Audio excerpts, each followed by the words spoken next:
4 corps ont été découverts, ce mardi 11 janvier 2022, dans un immeuble R+4 dans la commune de Koumassi, précisément au quartier d'Ivo, près du centre communautaire. Un drame s'est produit, ce mardi 11 janvier 2022, dans la commune de Koumassi, près du centre communautaire au quartier d'Ivo où il y a eu en novembre 2021 des travaux d'assainissement. Des corps sans vie de 4 jeunes filles ont été découverts dans un immeuble R+4 pourvu de plusieurs studios. C'est précisément au studio A26 que le drame s'est produit.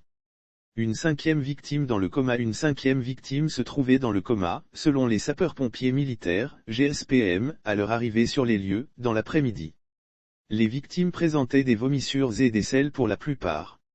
La victime comateuse a été conditionnée par le médecin de garde et évacuée au centre hospitalier universitaire, CHU, de Trècheville dans une ambulance de réanimation.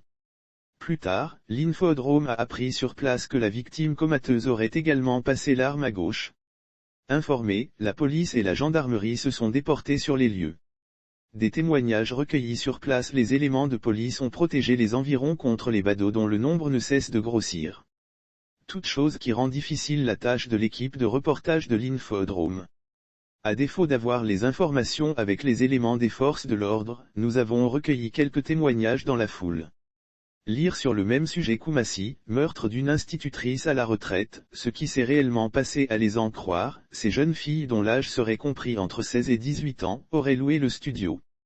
Pourquoi faire? Pour l'instant, on se perd en conjectures, en attendant les résultats de l'enquête qui sera certainement diligentée. Une dame et sa fille qui ont requis l'anonymat tiennent une photo. Dans cette foule compacte, une dame et sa fille qui ont requis l'anonymat tiennent une photo. Selon la dame, sa fille qui fréquente un établissement scolaire de la commune fait partie des victimes décédées.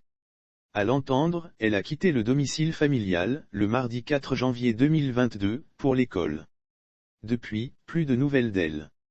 Et c'est lorsqu'elle a appris la triste nouvelle des filles décédées dans un appartement au quartier d'Ivo qu'elle s'est rendue sur les lieux avec l'une de ses filles, munie de la photo de l'élève disparu. Hélas. Nous y reviendrons.